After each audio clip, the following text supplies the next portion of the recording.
L'AES, sous la présence d'Ibrahim Traoré, prévient toutes les personnes ayant participé de près ou de loin à l'attaque visant le Niger ne resteront pas sans réponse.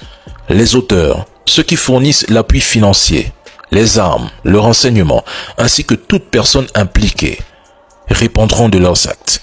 Le message est clair. Ils ont visé Niamey, alors ils ont frappé l'AES. Au résultat, la réponse sera unie et sans concession.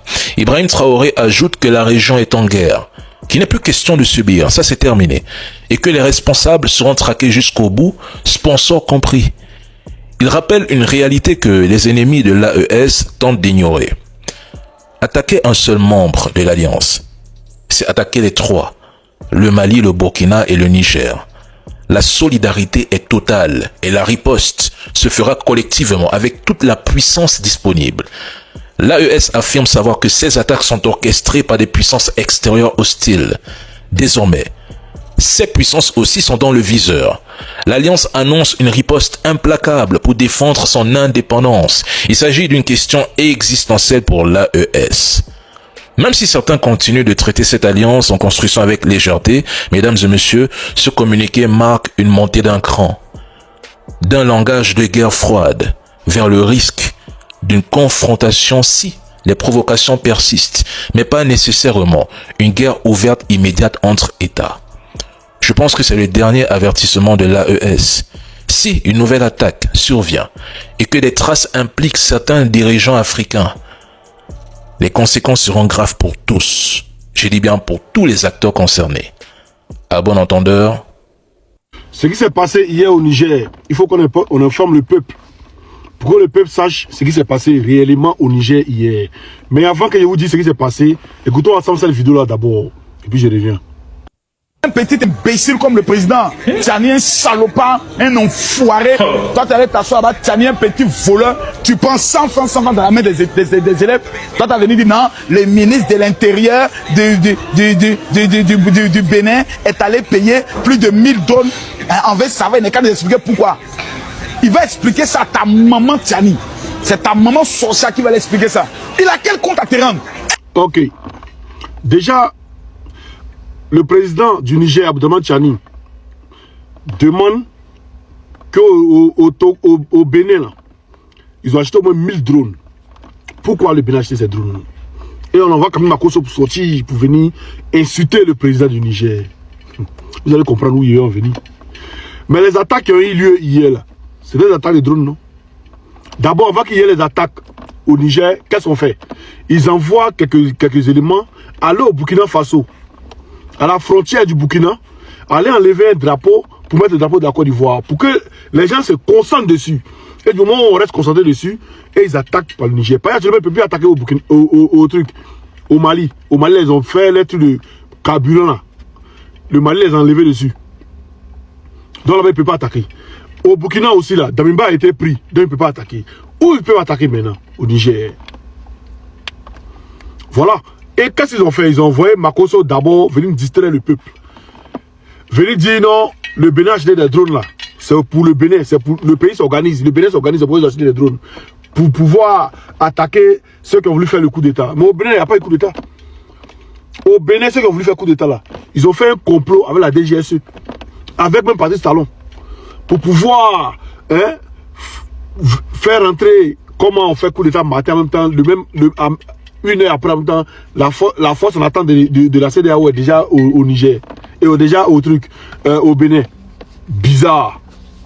Et même, celui qui a fait le coup d'État, il a parlé. Donc voilà, voici un peu le truc. Donc l'attaque vient d'où? L'attaque vient du Bénin. Et ces drones-là ont servi à faire ces attaques-là. Donc, peuple du Niger, soyez prêts, soyez forts. Peuple de l'AIS, soyez prêts, soyez forts. Car l'hiver noir, là, on rentre dedans maintenant. On rentre dans les turbulences de l'hiver noir. Prenez nous dans tout le groupe. On est ensemble. Je pense que tout à l'heure. On va écouter des jeunes Ivoiriens vivants à Bobo qui menacent les commerçants nigériens. On va interpeller le premier responsable des Nigériens ici à Bobo. Si c'est un Bobo du cloche, tout le monde du cloche. Pour moi, la ministre des Affaires étrangères, ils ont fait un parler là-bas. On a donné un tamis depuis à Bobo.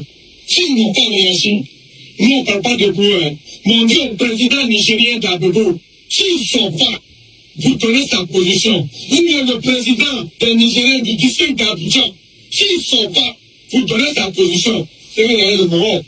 C'est vrai, il y a le couchis.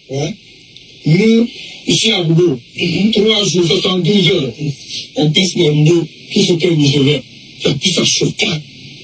Vous avez entendu en même temps que moi, ils ont proféré des menaces envers les Nigériens vivant en Côte d'Ivoire. Tout d'abord, je vais leur dire qu'ils ont la mémoire courte ou peut-être qu'ils ne savent pas ce qui se passe dans le monde. Mon frère, il y a des Ivoiriens qui vivent au Niger, des Ivoiriens qui vivent au Burkina Faso. Si tu touches un cheveu d'un Nigérien, les Ivoiriens vivant à l'extérieur de la Côte d'Ivoire sont menacés, oui, clairement en danger. Parce qu'il y a beaucoup d'Ivoiriens qui vivent à l'extérieur du pays et qui vivent dans ces pays-là. Si tu touches un cheveu d'un Nigérien, la réciprocité va s'appliquer. Oui, et c'est tes frères ivoiriens qui vont être impactés par ta connerie, par vos bêtises là. Vous comprenez pas une chose? Vous pensez que vous vivez à Bobo, vous pensez que le monde s'arrête à Bobo. Vous vivez dans votre quartier, vous pensez que le monde s'arrête à votre quartier. Vous regardez ici l'attention du procureur de la République de Côte d'Ivoire. Ça, c'est des menaces. Vous devez saisir et condamner ces jeunes hommes-là. On ne peut pas faire justice soi-même. Si la Côte d'Ivoire trouve que les propos généraux Tchani sont infondés, il convoque l'ambassadeur du Niger en Côte d'Ivoire. Et si ils veulent vraiment aller plus loin dans la diplomatie, ils peuvent dire que l'ambassadeur du Niger en Côte d'Ivoire est une personnalité non grata. Vous comprenez? C'est pas vous des individus comme ça. Vous mettez des maillots que les mogos de Ado. Vous pensez que la politique c'est comme ça? Vous pensez que la diplomatie c'est comme ça, la diplomatie? Faites seulement toucher les Nigériens, vous allez voir. Touchez les Nigériens. Moi-même, demain, je vais écrire un courrier adressé à l'ambassadeur de Côte d'Ivoire en France pour attirer aussi leur attention sur la situation là-bas. On met la vie des Ivoiriens en danger. Oui, la vie des Ivoiriens vivant à l'étranger, on les met en danger. Vous venez derrière votre rail là-bas, vous croyez que le monde s'arrête derrière Bobo. Vous n'avez rien compris. Vous n'avez rien compris. Le monde là, tout le monde est relié. Et on se déplace, on vit ailleurs. Vous comprenez? Si vous touchez à un Nigérien, nous-mêmes là, Ivoiriens même là, on va porter plainte contre vous. Voilà le thème de la vidéo. Dites-moi ce que vous en pensez. On se retrouve dans de prochaines actus. À plus.